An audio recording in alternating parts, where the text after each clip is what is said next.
Novel الہام عشق، writer کرن رفیق، ایپیسوڈ نمبر 35۔ کیا ہوا کوبرا، تھک گئے کیا؟ ہادی نے کوبرا کو دیکھ کر کہا جو غصے سے ہادی کو دیکھ رہا تھا۔ مجھے تم سے کوئی لینا دینا نہیں ہے میٹر، بس اپنے باپ سے کہو مجھے راک کے اس ایجنٹ کا پتہ چاہیے جس کو تمہارے باپ نے 20 سال پہلے پکڑا تھا۔ کوبرا کی بات پر ہادی مسکرایا تھا۔ تمہیں لگتا ہے کہ میں یا میرا باپ تمہیں ایسے کوئی معلومات دیں گے کوبرا؟ ہادی کا انداز تمسخر بھرا تھا۔ کوبرا کو ہادی کے لفظوں پر ایک بار پھر سے طیش آیا تھا اور وہ ہادی کو مارنے کے لیے آگے بڑھا تو ہادی نے سنجیدگی سے کوبرا کو دیکھا اور پھر اپنے ساتھ کھڑے صدیقی کو ایک پنچ رسید کیا تھا۔ کوبرا کے تمام آدمی الرٹ ہو کر ہادی اور حاطب شاہ کی طرف اپنی بندوقوں کا رخ موڑ گئے تھے، جبکہ کوبرا کے قدم بھی بے ساختہ رکے تھے۔ کوبرا کے ماتھے پر پسینہ چمکا تھا، جبکہ صدیقی کے چہرے پر لگا ماسک تھوڑا سا دائیں گال سے خراب ہو گیا تھا۔ ٹائمر اپ کوبرا، ہادی گھڑی کی طرف دیکھ کر بولا۔ کوبرا سے رہا تھا مگر دھیان صدیقی کی طرف تھا۔ حاطب اور رہان ناسمجھی سے ہادی کو دیکھنے لگے، لیکن جلدی ہیلی کاپٹر کی آوازوں سے وہ سمجھ گئے تھے کہ ہادی کوبرا کو یہاں کس لیے روک رہا تھا۔ صدیقی اور کوبرا نے شوق نظروں سے ایک دوسرے کو دیکھا۔ ان کے سمجھنے سے پہلے ہی کچھ لوگ گھریلو کپڑوں میں صدیقی پیلس کو گھیر چکے تھے اور کچھ ادھر داخل ہو کر کوبرا کے آدمی پر بندوقیں تان چکے تھے۔ ہادی نے مسکرا کر وہاں داخل ہوتے سرشفات کو دیکھا تھا، جبکہ احان کے چہرے پر ایک الگ ہی رونق آ گئی تھی۔ ہادی ایک دم سے کیسے پلٹی تھی؟ پاکستانی فوج یہاں کیسے داخل ہوئی؟ کوبرا اور صدیقی یہ سب سمجھنے سے قاصر تھے۔ کوبرا نے اپنی پسٹل سے ہادی پر اٹیک کرنا چاہا تھا، لیکن ہادی نے اس کے دائیں بازو پر گولی چلا کر اس کی یہ کوشش ناکام بنا دی تھی۔ ڈونٹ ڈو دیٹ کوبرا اور صدیقی۔ ہادی آہستہ سے چلتے ہوئے اس کے قریب آیا تھا اور سرد لہجے میں بول کر وہاں موجود تمام نفوس کو خود پر سوالیہ نظریں گاڑنے پر مجبور کر گیا تھا۔ کیا ہوا؟ شوق لگا؟ یہی سوچ رہے ہو کہ اب اپنا ماسک اتاروں یا نہیں؟ چلو میں مشکل آسان کر دیتا ہوں تمہاری۔ ہادی نے یہ بول کر کوبرا کے چہرے سے ماسک ہٹایا تو سب وہاں شاک رہ گئے تھے، کیونکہ وہ کوبرا نہیں بلکہ کوبرا کا ماسک لگائے صدیقی تھا۔ میجر، اگر یہ صدیقی ہے تو کوبرا کہاں ہے؟ کرنل شفاعت کی آواز پر ہادی پلٹ کر مسکرایا، پھر کوبرا جو صدیقی کا ماسک چہرے پر لگائے ہوئے تھا وہ ہٹا کر اسے دیکھنے لگا۔ اٹیک! کوبرا کا ماسک اترتے ہوئے چلایا تھا، مگر وہاں موجود کوبرا کے تمام آدمیوں کی بندوقیں جام تھیں۔ ہاں ڈونٹ ٹیل می میں کوبرا کہ تم ڈر گئے ہو۔ ہادی نے اس کا مذاق اڑایا تھا۔ کوبرا نے غصے میں ہادی کو مارنا چاہا تو ہادی نے ایک زوردار پنچ اس کے منہ پر مارا تھا۔ سوچنا بھی مت کہ اب تم مجھے ہاتھ لگا سکتے ہو۔ تم جانتے ہو کوبرا تمہاری مات کیسے لکھی گئی تھی؟ نہیں جانتے؟ چلو میں بتاتا ہوں۔ ہادی اس کا جبڑا سختی سے پکڑ کر سرخ آنکھوں سے بولا تھا۔ باقی سب خاموشی سے ہادی کے بولنے کے منتظر تھے۔ سب کچھ پہلے سے پلان تھا اور میں ہر چیز کے لیے تیار تھا، سوائے اپنے باپ کے دوبارہ ملنے کی۔ پاکستان سے جب انڈیا آیا تھا تو مجھے لگتا تھا کہ تمہیں ٹریپ کرنا مشکل ہوگا، لیکن میں تو غلط نکلا۔ تمہیں پکڑنا تو چوہے سے بھی زیادہ آسان بن گیا تھا۔ لیزا اور ہمنا کی گیم جو تم نے کھیلی وہی میں نے تم پر پلٹ دی کوبرا۔ جب میری لیزا سے پہلی ملاقات ہوئی تھی ریسٹورانٹ میں، تبھی میں جان گیا تھا کہ تم صرف نام کی کوبرا ہو۔ لیزا کا اندھا اعتماد خود پر تمہیں لے ڈوبا۔ لیزا نے مجھے ٹریپ کرنا چاہا اور میں نے تم لوگوں کے جال کو مضبوط کرنے کے لیے تم لوگوں کی سوچ کے مطابق ہی اپنے عمل کو کرتا رہا۔ لیزا کا نمبر تم لوگوں نے اس لیے دیا تاکہ تم لوگ مجھے میرے نمبر سے ٹریس کر سکو اور مجھ تک پہنچ کر میرے بارے میں تمام معلومات اکٹھی کر سکو۔ لیکن جب میرے نمبر سے کچھ حاصل نہیں ہوا تو پھر تم لوگوں نے میرے روم سے وہ فائل چرائی جس میں میری تمام معلومات ہی غلط تھیں۔ یقین مانو کوبرا، جب مجھے میرے باپ کے بارے میں پتا چلا تھا کہ وہ زندہ ہے اور تم لوگوں کی قید میں ہے تو میں ہار مان چکا تھا، کیونکہ میرے جذبات میرے مشن پر حاوی ہو چکے تھے۔ لیکن مزہ پتہ کب آیا؟ جب مجھے معلوم ہوا کہ تم لوگ ان کے بارے میں صرف اتنا جانتے ہو کہ وہ ایک ISI ایجنٹ اور پاکستانی فوج کا اہم حصہ ہیں، تو میری امیدیں دوبارہ روشن ہوئی تھی۔ خدا مہربان تھا مجھ پر جو مجھے تم لوگوں کے پلانز کا پتہ چلتا گیا۔ میں جانتا تھا کہ تم میرا نکاح ہمنا سے کروا لوگے۔ میں جانتا تھا تم میرا نکاح ہمنا سے کرواؤ گے، لیزا سے نہیں، کیونکہ تمہاری بیوی کے لگامیں تمہارے ہاتھ میں نہیں ہیں۔ اور نکاح والے دن ہی میں نے ہمنا کو تمام سچائی ثبوتوں کے ساتھ بتا دی تھی۔ پہلے تو اسے شوق لگا تھا، لیکن پھر تم جیسے غداروں کے لیے وہ میرا ساتھ دینے پر تیار ہو گئے، اور جس نے کہا کہ تم بول رہے تھے کہ بہت اہمیت ہے، وہ سوائے کاغذ کے اور کچھ بھی نہیں تھا، کیونکہ اس کاغذ پر میں نے شہیر غازی کے نام کے سائن کیے تھے، جبکہ ہمنا نے مہر صدیقی کے سائن کیے تھے، اور مولوی تو کوئی تھا ہی نہیں، لہٰذا نکاح تو شروع سے ہی کینسل تھا۔ اب بات کرتے ہیں ہمنا کی ماں کی۔ جو کھیل تم لوگوں نے رچا کے ہمنا پاکستان جانا چاہتی تھی اپنی ماں سے ملنے اور اسے نیشنلٹی چاہیے فلاں فلاں۔ ہادی کے لفظوں پر وہاں موجود حاطب شاہ کا سر فخر سے بلند ہوتا جا رہا تھا، جبکہ احان کا پورا منہ کھل چکا تھا، کیونکہ وہ بھی ان تمام باتوں سے ناآشنا تھا۔ جس دن لیزا نے اس گھر کے گارڈن میں مجھے ٹریپ کرنے کی ناکام کوشش کی تھی، اس دن میرے ہاتھ میں ایک ویڈیو آئی تھی جس میں معلوم ہے کیا تھا؟ تمہاری اور تمہاری پارٹنر ولیم رائے کی گفتگو تھی، جس میں تم لوگ لڑکیوں کی اسمگلنگ کو ڈسکس کر رہے تھے اور ساتھ ہی میرے بڑے پاپا کے قتل کو بھی اپنی گفتگو کا حصہ بنا رہے تھے۔ پتہ ہے کیا، مجھے ہمیشہ سے لگتا تھا کہ میرے بڑے پاپا کو قتل کیا گیا تھا، اور وہ ویڈیو دیکھ کر مجھے دکھ کم خوشی زیادہ ہوئی تھی۔ جانتے ہو کیوں؟ ہادی ایک پل کو رکا تھا، جبکہ بالار شاہ کے ذکر پر حاطب شاہ اپنے آنسوں کو روکنے کی ناکام کوشش کرنے لگے تھے۔ کیونکہ مجھے میرے باپ کا قاتل مل گیا تھا اور میں اسے موت کے گھاٹ اتار سکتا تھا۔ تمہارا وہ پارٹنر بھی اگلے 2 دنوں میں تمہارے پاس ہوگا، لیکن مجھے بس ایک بات جانی کہ کیوں مارا میرے بڑے پاپا کو تم لوگوں نے؟ کیا بگاڑا تھا انہوں نے تم لوگوں کا؟ ہادی نے کوبرا کو گردن سے پکڑ کر تقریباً چیختے ہوئے کہا تھا۔ سر شفاعت نے اس کے کندھے پر ہاتھ رکھ کر اسے ریلیکس رہنے کا اشارہ دیا۔ میں نہیں جانتا تم کس کی بات کر رہے ہو۔ کوبرا کی بات پر ہادی نے ایک زوردار تھپڑ اس کے چہرے پر مارا تھا۔ بالار شاہ، جن کی گاڑی کی بریک فیل کر کے تم لوگوں نے بے موت مارا تھا انہیں۔ وہ میرے اور ولیم کے کاروبار کے بارے میں سب جان گیا تھا، اور اس دن وہ وہیں لندن پولیس کو بتانے جا رہا تھا جب ہم لوگوں نے اسے مروا دیا۔ کوبرا کے لفظوں پر وہ سختی سے اپنی آنکھوں کو بند کر کے ان کی سرخی کو مقابل سے چھپا گیا تھا۔ تم جانتے ہو بالار شاہ کے بیٹے کو اگر معلوم ہو جائے کہ تم نے اور ولیم نے اس کے باپ کو قتل کیا ہے تو وہ کیا کرے گا تم لوگوں کے ساتھ؟ ہادی کی بات پر کوبرا نے سر اٹھا کر اسے دیکھا تھا۔ وہ زندہ جلائے گا تم لوگوں کو، جیسے تم لوگوں نے اس کے باپ کو جلایا تھا ایکسیڈنٹ کے بعد۔ ہادی کی بات پر اس بات پر حاطب شاہ اپنا ضبط ہار چکے تھے، آنسو لڑیوں کی صورت میں بہہ نکلے تھے، جبکہ ہادی نے رخ موڑ کر اپنی بھیگی پلکوں کو سختی سے بند کیا تھا۔ جس لاکٹ سے تم لوگ مجھے بیوقوف بنا رہے تھے، دراصل تم لوگ خود اس سے بیوقوف بنے۔ جانتے ہو کیسے؟ اس لاکٹ میں کیمرے کے ساتھ ایک ٹریکنگ چپ بھی تھی، جس کی وجہ سے میں ہر اس جگہ تم لوگوں سے پہلے پہنچ جاتا تھا جہاں تم لوگ میٹنگ کرنے والے ہوتے تھے، اور وہاں جا کر کیمرہ فٹ کر دیتا تھا تاکہ تم لوگوں کی ناکام کوششوں کو دیکھ سکوں۔ تمہارے بارے میں جو انفارمیشن مجھے تم نے لیزا کے ذریعے پہنچائی تھی، میں جانتا تھا وہ غلط ہے، لیکن میں نے تم لوگوں کو شک نہیں ہونے دیا اور تم لوگوں کے سامنے خود کو بیوقوف ظاہر کرتا رہا۔ جس دن پاپا کو قید سے نکالنا تھا، اس دن میرا سامنا میں جانتا ہوں ہمنا سے ہوا تھا، جس کو غالباً تم لوگوں نے ڈائلاگ رٹائے ہوئے تھے۔ ہمنا کی حرکتوں پر جب تمہیں شک ہوا تو تم نے ہمنا کو قید کر کے لیزا کے ساتھ مل کر مار پیٹ والا ڈرامہ کیا تاکہ مجھے کلب بلا سکو اور میرے پیچھے سے میرے پاپا اور میرے بھائی جیسے دوست کو اغوا کر کے مجھے بلیک میل کر سکو۔ لیکن افسوس، میں نے عمل تو تمہاری پلاننگ کے مطابق کیا، لیکن پاک آرمی سے میرا رابطہ ہر لمحے تھا۔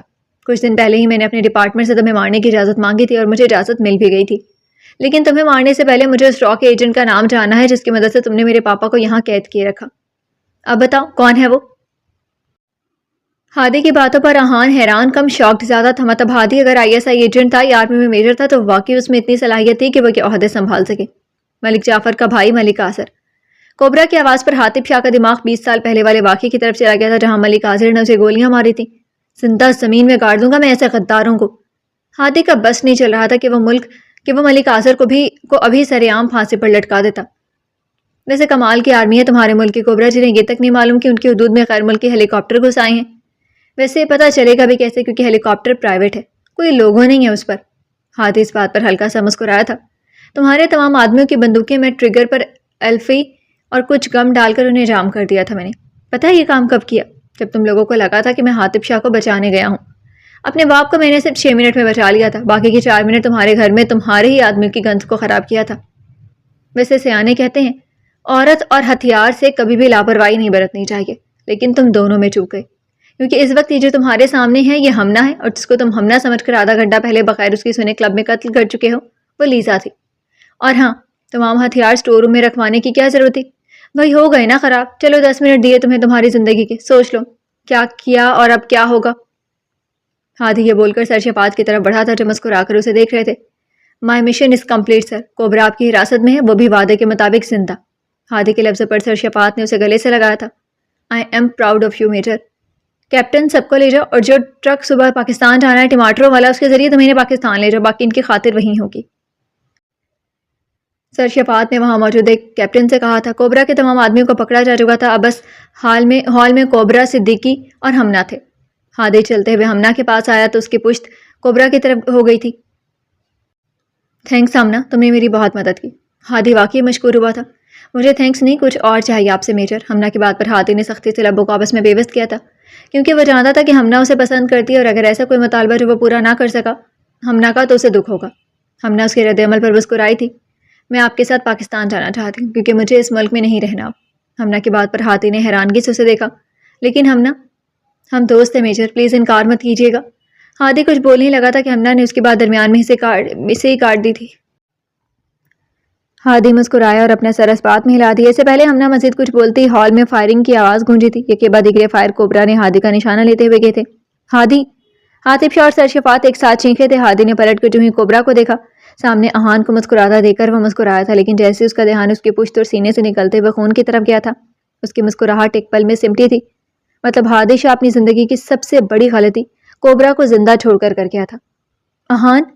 احان! جیسے ہی زمین پر گرا، ہادی کی چینخ سے صدیقی پیلس کے در و دیوار ہل گئے تھے، جبکہ کوبرا جو دوبارہ ہادی پر نشانہ لینے لگا تھا، ہمنا نے اپنی پسٹل سے اس کے دائیں ہاتھ پر فائر کیا تھا۔ صدیقی نے ہمنا کو مارنا چاہا تو ہادی نے یک کے بعد دیگرے کئی فائر صدیقی پر کیے تھے۔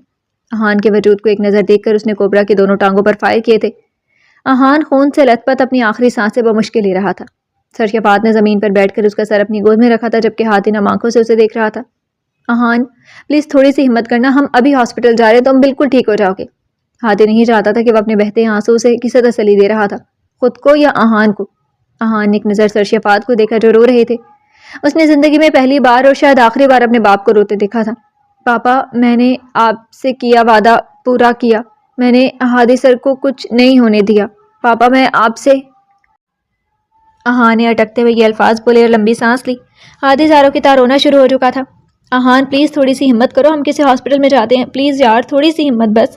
ہادی سر میں آپ سب سے بہت محبت کرتا ہوں، لیکن میرے وطن کی محبت اس محبت سے زیادہ ہے، اس لیے خدا نے مجھے شہادت کے لیے چنا، میرا جنون آج مکمل ہوا ہے۔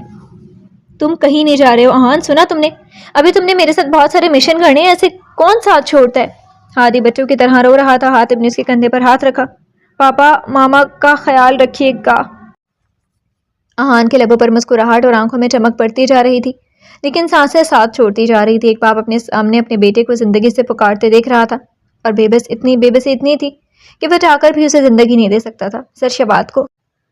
سرشفات کو زندگی میں پہلی بار عاطف شاہ اور ہادی شاہ نے ایسے دیکھا تھا، اور روتے بھی کیوں نہ، اکلوتا اور لاڈلا بیٹا قربان ہو رہا تھا۔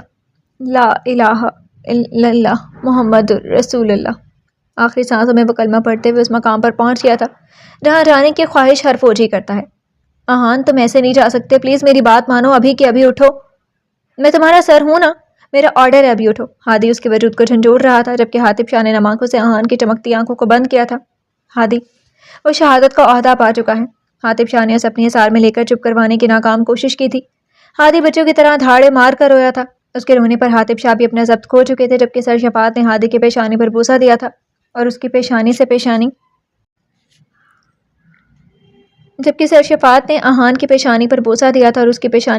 ٹکا کر اپنے آنسوؤں کو اس کے چہرے پر بکھرنے دیا تھا۔ اچانک ہادی کی نظر وہاں سے جاتے ہوئے کوبرا پر پڑی تھی، جو رینگتے ہوئے وہاں سے جا رہا تھا۔ ہادی نے اس کے دونوں ٹانگوں پر فائر کیے تھے، جو پہلے سے غالباً زخمی تھی، اور پھر اپنی جگہ سے اٹھ کر اس کے مقابل آیا تھا۔ تمہیں کہا تھا کوبرا، اپنی بھیانک موت کو دعوت مت دینا، اب بھگتو۔ ہادی یہ بول کر اٹھا، وہاں سے غالباً کچن کی جانب چلا گیا تھا، جبکہ کوبرا وہیں درد اور تکلیف سے چینخ کر رو رہا تھا۔ ہادی تھوڑی دیر بعد واپس آیا تو اس کے ہاتھ میں ایک چاقو اور تیل تھا۔ ہادی خطرناک حد تک سرخ آنکھوں کو کوبرا کے چہرے پر ٹکا کر اسے دیکھنے لگا۔ میں نے کہا تھا اگر میرے پاپا یا دوست میں سے کسی کو بھی خروچ آئی تو دنیا دیکھے گی کوبرا کی موت۔ تم نے اسے مجھ سے جدا کر کے اپنے بھیانک ترین موت کو دعوت دی ہے۔ اس ہاتھ سے گولیاں چلائی تھی نا؟ ہادی بولتے ہوئے کوئی دیوانہ لگ رہا تھا۔ کوبرا کا ہاتھ پکڑ کر اس نے ہادی باری باری دونوں کو چاقو سے پہلے زخمی کیا اور پھر دونوں ہاتھ کاٹ دیے۔ عاطف شاہ اور سرشفات نے نم آنکھوں سے اسے دیکھا تھا۔ خدا تمہیں اسی طرح چلائے گا جہنم میں انشاءاللہ۔ ہادی نے یہ بول کر اس کے اوپر مٹی کے تیل کا چھڑکاؤ کیا تھا اور پھر پینٹ کی پاکٹ سے لائٹر نکال کر کوبرا پر پھینک دیا۔ کوبرا کی دردناک چیخوں سے صدیقی پیلس کے در و دیوار ہل گئے تھے، جبکہ ہمنا نے آنکھوں پر ہاتھ رکھ کر اس دل دہلا دینے والے منظر کو دیکھنے سے گریز کیا تھا۔ ہادی نم آنکھوں سے احان کے وجود کو دیکھ کر آسمان کی طرف دیکھنے لگا۔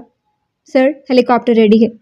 ایک آرمی آفیسر نے آ کر وہاں موجود لوگوں کو مطلع کیا تھا۔ ہادی نے آگے بڑھ کر احان کے وجود کو بازوؤں میں اٹھایا تھا۔ اس کی آنکھیں بار بار بھر نم ہو رہی تھی، جبکہ عاطف شاہ نے ہمنا کو اپنے ساتھ آنے کا اشارہ کیا تھا۔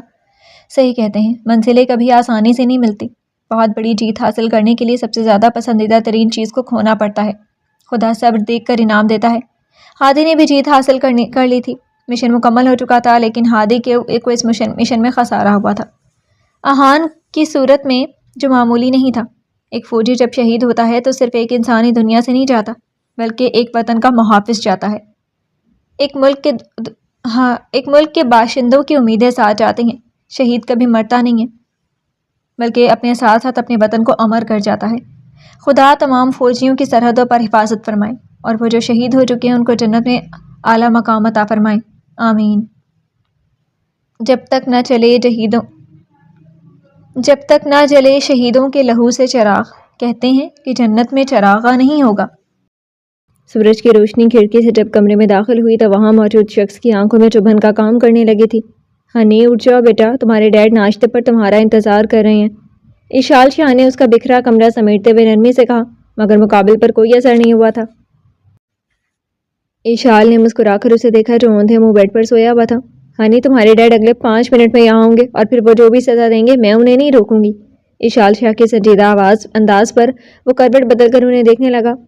موم صبح صبح دھمکیاں کون دیتا ہے؟ حمین منہ بسور کر بولا تھا۔ اشال شاہ اس کے پاس بیٹھی تھی، اس سے پہلے وہ کچھ بولتی ان کا دھیان کمرے میں موجود ٹیبل پر رکھے بال پر گیا تھا جس میں پاستا چونکا پڑا تھا۔ اشال شاہ نے حیرانگی سے حمین کو دیکھا جب وہ مشکل اپنی آنکھیں کھول رہا تھا۔ ہنی تمہاری طبیعت ٹھیک ہے؟ اشال شاہ کے فکرمندانہ انداز پر وہ مسکرایا تھا۔ اٹھنے سے پہلے تک تو ٹھیک تھی، لیکن آپ کے شوہر نامدار کا نام سن کر خراب ہو چکی ہے۔ حمین کے شرارتی انداز پر اشال شاہ نے اسے گھورا تھا۔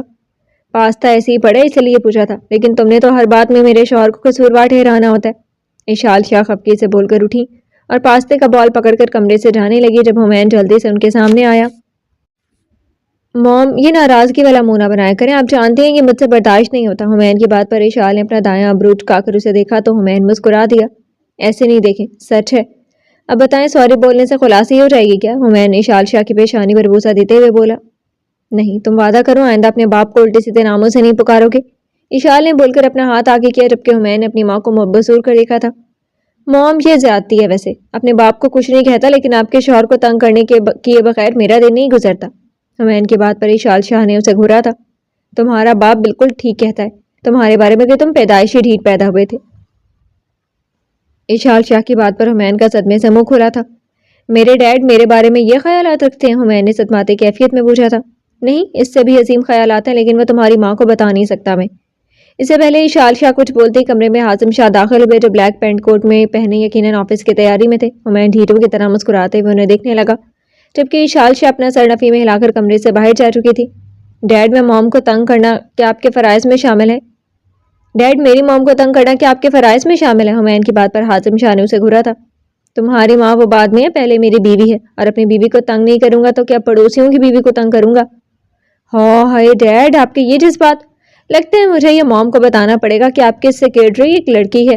حمین حازم شاہ کی بات کو اپنے رنگ میں لیتے ہوئے بولا تو حازم شاہ نے بے ساختہ اس کی گردن دبوچی تھی۔ کمینے انسان، ذرا جو مجھے سکون کا سانس لینے دو، پہلے بھی تمہاری ماں کی وجہ سے اپنی 3 سیکرٹریز بدل چکا ہوں میں۔ حازم شاہ کی بات پر حمین کا کہکہا کمرے میں گونجا تھا۔ شاہ ناشتہ لگ گیا، آ جائیں، اور ہنی 5 منٹ میں فریش ہو کر نیچے ورنہ ناشتے کو بھول جانا۔ اشال شاہ نے نیچے لاؤنج سے آواز دی تھی۔ دونوں باپ بیٹے نے اشال شاہ کی آواز پر مسکرا کر ایک دوسرے کو دیکھا۔ تمہاری ماں اور اس کی دھمکیاں، جس دن تمہیں بھوکا رکھیں گی سمجھ جاؤں گا میں کہ وہ واقعی میری بیوی ہے۔ خیر 5 منٹ تک آ جاؤ، یونیورسٹی ڈراپ کر دوں گا جاتے ہوئے۔ حازم شاہ کی بات پر وہ مسکرایا تھا اور اپنا سر اس بات میں ہلاتے ہوئے واش روم کی طرف چلا گیا تھا جبکہ حازم شاہ کمرے سے نکل کر نیچے لاؤنج کی جانب چلے گئے تھے جہاں اشال شاہ ناشتے کی ٹیبل پر ان کا انتظار کر رہی تھی۔ کیا ہوا ہے میری گڑیا کو؟ آئرہ آصفہ شاہ کو بیڈ سے سہارا دیتے ہوئے اٹھا رہی تھیں جبکہ آصفہ شاہ نے محبت سے پوچھا تھا۔ آئرہ نے مسکرا کر آصفہ شاہ کو دیکھا تھا۔ کچھ نہیں ہوا موم، ماں ہوں تمہاری، کل رات سے نوٹ کر رہی ہوں کہ تم بہت خاموش ہو۔ آصفہ شاہ کی بات پر اس نے سر جھکا لیا تھا، شاید آنکھوں میں چمکتی نمی کو وہ چھپانے کی ناکام کوشش کرنا چاہتی تھی۔ آصفہ شاہ نے اس کا چہرہ اوپر اٹھایا جو آنسوؤں سے تر ہو چکا تھا۔ آصفہ نے اسے اپنے گلے لگایا تو آئرہ شاہ کا سب جواب دے گیا تھا۔ آرو، ہوا کیا ہے میری جان؟ دیکھو اتنا تو نہیں روتے نا، میرا دل بیٹھ رہا ہے، بتاؤ پلیز ہوا کیا ہے؟ آصفہ شاہ اس کے رونے سے پریشان ہو گئی تھی، اس لیے فکر مندی سے اس کا چہرہ دوبارہ اپنے ہاتھوں میں لیتے ہوئے پوچھنے لگی۔ موم، وہ آئرہ ہچکیوں سے روتے ہوئے اتنا ہی بول پائی تھی جب آئرہ شاہ نے اسے گلے سے لگا کر اس کی پیٹھ سے ہلائی تھی۔ آرو میری بچی، ہوا کیا ہے؟ میرا دل بیٹھا جا رہا ہے اب۔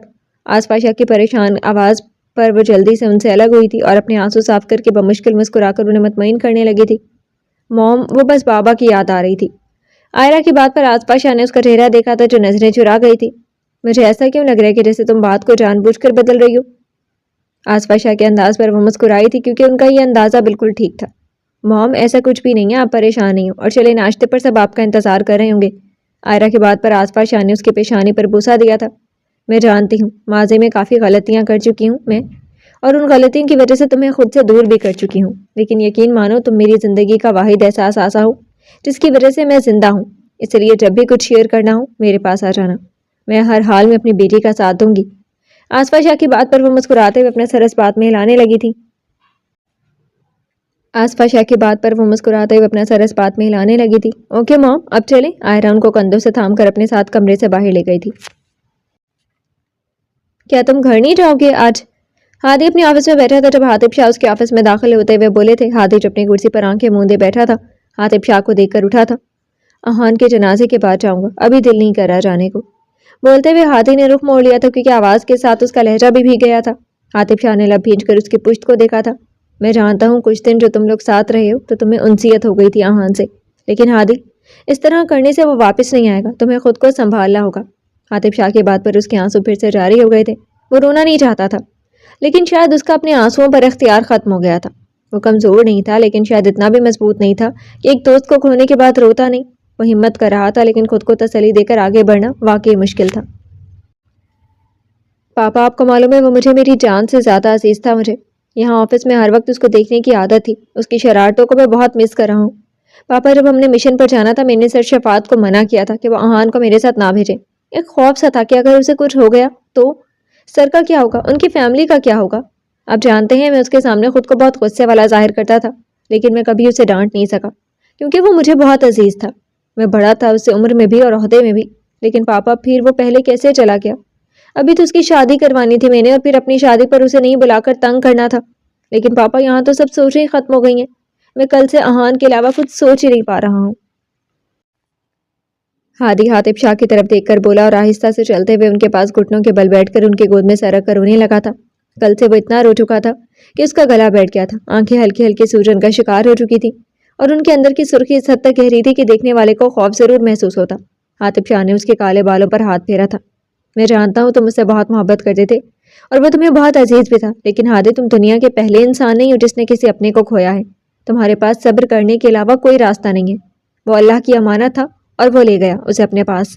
جس مقام تک پہنچنے کی خواہش ہر فوجی کی ہوتی ہے ہادی، وہ اس مقام تک پہنچا ہے۔ کیا تمہیں خوشی نہیں ہوئی کہ وہ شہادت کا عہدہ حاصل کر چکا ہے؟ چاہنے والے کو روک نہیں سکتے، لیکن ہم ان کے لیے دعائے مغفرت تو کر سکتے ہیں۔ حاتب شاہ کے لفظوں پر اس نے سر اٹھایا تھا۔ پاپا مجھے اپنی بے بسی پر رونا آ رہا ہے کہ وہ میرے سامنے دم توڑ رہا تھا اور میں چاہ کر بھی اسے زندگی کی طرف واپس لا سکا۔ ہادی کی بات پر حاتب شاہ ہلکا سا مسکرائے تھے۔ اللہ نے اس کی زندگی اتنی ہی لکھی تھی ہادی، اور پلیز اب بس کرو اور اس کے جنازے کو کندھا دو۔ اس کی ماں کو بتاؤ کہ ہر محافظ ان کا بیٹا ہے، اس آپ کو محسوس کرواؤ کہ ہر فوجی کو اس کی شہادت پر فخر ہے۔ اٹھو شاباش، جنازے کا وقت ہو رہا ہے اور سر شفاعت کا گھر بھی یہاں سے 20 منٹ تک کے فاصلے پر ہے۔ حاتب شاہ کی بات پر وہ اپنا سر اس بات میں ہلاتے ہوئے اٹھا تھا۔ پاپا آپ میرے ساتھ نہیں جائیں گے کیا؟ ہادی کے سوال پر حاتب شاہ جو کرسی کی ٹیک سے پشت ٹکا گئے تھے مسکرائے تھے۔ میں ہر حال میں سر کے دکھ میں شریک ہوں گا، چاہے کوئی بھی منع کرے مجھے۔ مطلب کرنل سرور منع کر چکے ہیں آپ کو سر شفاعت کے گھر جانے سے؟ ہادی نے سنجیدگی سے پوچھا تھا۔ ان کے منع کرنے سے کیا ہوتا ہے؟ میں نے سر شفاعت کو کسی صورت اکیلا نہیں چھوڑ سکتا۔ حاتب شاہ کا ازلی انداز دیکھ کر ہادی نے بے بسی سے انہیں دیکھا تھا۔ پاپا جب تک ملک آزر پکڑا نہیں جاتا آپ یہیں رہیں گے۔ ہادی کی بات پر حاتب شاہ نے اسے گھورا تھا۔ تم میرے باپ نہیں ہو، میں تمہارا باپ ہوں، اور اگر میری شکایت تم نے کرنل سرور سے کرنے کی کوشش بھی کی تو میں تم سے بات تک نہیں کروں گا۔ حاتب شاہ کی دھمکی پر ہادی نے آنکھیں چھوٹی کر کے انہیں دیکھا تھا۔ مطلب آپ نہیں مانیں گے؟ کسی صورت نہیں، ہر حال میں احان کے جنازے میں شرکت کروں گا۔ حاتب اپنا سر نفے میں ہلا کر بولے تو ہادی شاہ نے گہری سانس فضا میں خارج کی تھی۔ اب ایک ہی صورت میں میرے ساتھ جائیں گے اگر یہ ماسک آپ پہنیں گے، بس صورت دیگر میری طرف سے انکار ہے۔ ہادی نے حاتب شاہ کے آگے ایک ماسک رکھتے ہوئے کہا تو حاتب شاہ نے اسے گھورا تھا۔ مجھے کوئی شک نہیں ہے کہ تم سڑیل باپ کی سڑیل اولاد ہو۔ حاتب شاہ کی بات پر ہادی کے لبوں پر ہلکی سے مسکراہٹ آئی تھی، جس پر حاتب شاہ نے پرسکون ہو کر اسے دیکھا تھا، کیونکہ ان کا مقصد ہادی شاہ کو نارمل کرنا تھا اور وہ کامیاب بھی رہے تھے۔ ہادی اپنے آفس عملے کا واش روم کی جانب چلا گیا تھا، جبکہ حاتب شاہ نے نم آنکھوں سے اس کی پشت کو دیکھا تھا۔ سب لوگ ناشتے کی میز پر ناشتہ کرنے میں مشغول تھے جب اچانک حمین کا دھیان آئرہ کی آنکھوں پر گیا جو کہ سرخ ہو رہی تھی۔ بیٹی آپ روئی ہو؟ حمین کی آواز پر جہاں آئرہ گڑبڑائی تھی وہیں سب کی نگاہیں آئرہ کی جانب اٹھی تھیں۔ میں نے کیوں رونے؟ پاگل ہو جو صبح صبح ہی بیتو کی باتیں کر رہی ہو؟ آئرہ نے اسے گھورنے کی ناکام کوشش کی تھی۔ جھوٹ نہیں بیجے، آپ کی آنکھیں سرخ ہو رہی ہیں اور یہ تبھی ہوتی ہیں جب آپ روتی ہیں۔ حمین کی بات پر حازم شاہ نے سنجیدگی سے عائرہ کو دیکھا تھا جو حمین کو اب گھور رہی تھی۔ ایسا کچھ نہیں ہے، بس زکام ہو رہا ہے تو اسی وجہ سے آنکھوں کو بھی انفیکشن ہو رہا ہے۔ عائرہ کے بہانے پر حمین مسکرایا تھا۔ چلو شکر ہے یہ انفیکشن ہے، ورنہ میں سمجھا آپ بھائیوں کی وجہ سے رو رہی ہیں۔ وہ کیوں روئے گی ہادی کی وجہ سے؟ اشال شاہ نے ناسمجھی سے حمین سے پوچھا تھا۔ او ہو موم، جسٹ امیجن کہ اگر بھائیوں دوسری شادی کر لیں تو بیجے کو ایسے ہی انفیکشن ہونے ہیں۔ شٹ اپ حمین شاہ۔ حازم شاہ کی بارو آواز پر وہ معصومیت کو چہرے پر طاری کرتے ہوئے عائرہ کو دیکھنے لگا۔ کیا فضول بکواس کر رہے ہو تم صبح صبح ہی؟ حازم شاہ نے غصے سے حمین کو دیکھ کر پوچھا جو حازم شاہ کی آواز پر ہی بے چارگی کو چہرے پر طاری کرنے کی بھرپور کوشش کر رہا تھا۔ سوری ڈیڈ، میں تو بس مذاق۔ یہ کیسا مذاق ہے ہنی؟ اشال شاہ نے بھی اسے گھورا تھا، وہ صحیح معنوں میں شرمندہ ہوا تھا جبکہ عائرہ بمشکل اپنی آنکھوں کی نمی کو چھپاتے ہوئے حازم شاہ کو دیکھنے لگی تھی۔ اٹس اوکے ڈیڈ، نہ سمجھ آئے گی، ویسے بھی مجھے برا نہیں لگا۔ عائرہ کے لفظ پر حمین نے اسے دیکھا تھا۔ سوری بیجے، میں واقعی مذاق کر رہا تھا۔ اٹس اوکے ہنی، کوئی بات نہیں، ویسے بھی کوئی اتنی بڑی بات نہیں ہے جس کا اتنا ایشو بن رہا ہے۔ خیر ڈیڈ، میری ڈیوٹی چینج ہو گئی 1 ویک کے لیے تو مجھے ہاسپٹل جانا ہے، مجھے اجازت دیں۔ عائرہ یہ بول کر اٹھی تھی اور اپنا موبائل اٹھا کر آصفہ شاہ اور اشال شاہ کے پیش آنے پر بوسہ دے کر باہر نکل گئی تھی جبکہ حمین حازم کو دیکھنے لگا۔ اس سے پہلے حازم شاہ مزید حمین کی عزت افزائی کرتے ان کا موبائل رنگ کرنے لگا تھا۔ ہادی کالنگ دیکھ کر وہ مسکرائے تھے۔ السلام علیکم۔ حازم شاہ نے کال ریسیو کرتے ہی سلام کیا تھا۔ وعلیکم السلام ڈیڈ، کیسے ہیں آپ اور گھر میں سب کیسے ہیں؟ ہادی کی بھاری آواز پر حازم شاہ کو کچھ انہونی کا احساس ہوا تھا۔ ہم سب تو ٹھیک ہیں، لیکن تمہیں کیا ہوا ہے؟ حازم شاہ کا انداز فکر لیے ہوئے تھا۔ میں بالکل ٹھیک ہوں ڈیڈ، وہ ایکچولی سر شفاعت کا بیٹا احان شہید ہو گیا اور اس کا جنازہ ہے 10 بجے۔ انا للہ و انا الیہ راجعون۔